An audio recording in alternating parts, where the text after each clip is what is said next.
என்ற பெண்கள் பேசும் அளவிற்கான ஒரு தைரியத்தை ஊக்குவித்தாங்க. நம்ம நினைச்சிட்டு இருக்கோம் இந்த சுய உதவி குழு மூலமா என்னங்க செஞ்சிருப்பாங்க. பெண்களுடைய வலிமையை அன்றுதான் ஆண்கள் பார்த்தார்கள்.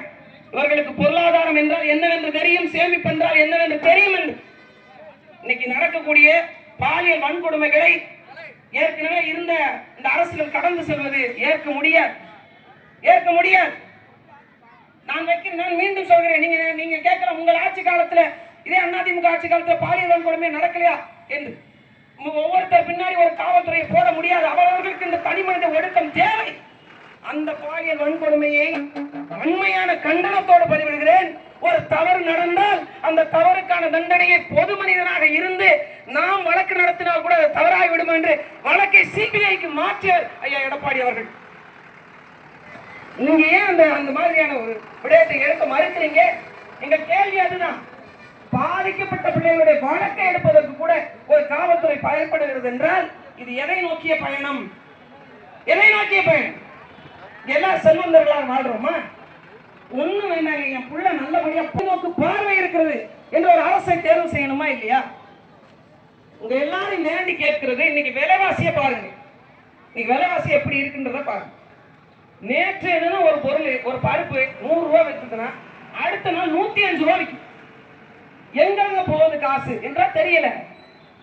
உள்ளாட்சித்துறையில் பணம் என்னவாயிற்று, ஏன் வேலைகள் நடக்கல என்றா தெரியல. நான் முன்னாடியே சொன்ன மீன்வளத்துறையில் ஒதுக்கப்பட்ட பணம் எங்கன்னு தெரியல.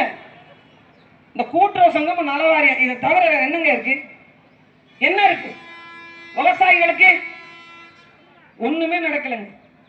எல்லாம் அரசியல் சுயலாபம். எல்லாமே அரசியல் சுயலாபம் என்றால் மக்களுடைய சிந்தனையை யார் பற்றி யோசிப்பு? இதே இந்த சிபிசிஎல் போராட்டம் எத்தனை ஆண்டுகளுக்கு பிறகு அந்த மக்களுக்கு இப்பதான் இந்த பணத்தை கொடுத்துருக்காங்க. ஏன் எனக்கு தெரிஞ்சு நானே ஒரு 10 போராட்டம் கிட்ட போயிருப்பேன்.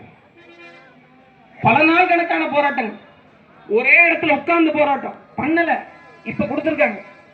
நீங்க தேர்தல் கருதிய கொடுங்கள், ஆனால் அவர்களுக்கு சேர வேண்டிய உரிமையை கொடுக்கிறோம் என்ற எண்ணத்தோடு கொடுங்க. அதையும் 10 பேருக்கு கொடுத்தாங்க, அதுக்கப்புறம் இன்னும் கொடுக்கல அப்படின்னு எனக்கு நேற்று கூட சொல்றாங்க.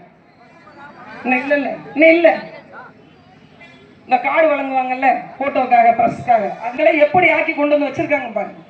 இதுக்கு மேலாவது ஒரு விடிவு வேண்டும் என்றால் நமக்கான அரசியலை நாம் தீர்மானிக்க வேண்டும். நாம் தீர்மானிக்கணும். இந்த மக்களுக்கான அரசியலை யார் முன்னெடுப்பார்கள் என்று பார்த்து தீர்மானிக்கணும்.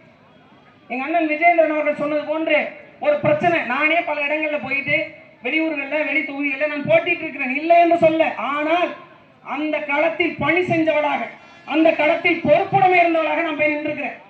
வடசென்னையில போய் நான் போட்டிட்டேன். வடசென்னை 800 பகுதியில் அந்த பகுதியில் இருக்கக்கூடிய அனைத்து அழிவுகரமான தொழிற்திட்டங்களில் போராட்டத்தில் ஈடுபட்டவர்கள் என்ற உரிமையின் அடிப்படையில் மயிலாடுதுறை தொகுதியிலும் போட்டிட்டேன். நான் பிறந்த மண் என்ற உரிமையின் அடிப்படையில். அதுபோன்று இந்த மண்ணின் மீது, இந்த மக்களின் மீது நலன் கொண்டு இந்த பகுதியில் இருக்கவங்க உங்களுடைய பிரச்சனை தெரிந்தவர்களாக இருப்பாங்க. அவங்களுக்கு தெரியுங்க, எது அவதி தேடல்னு தெரியும், எது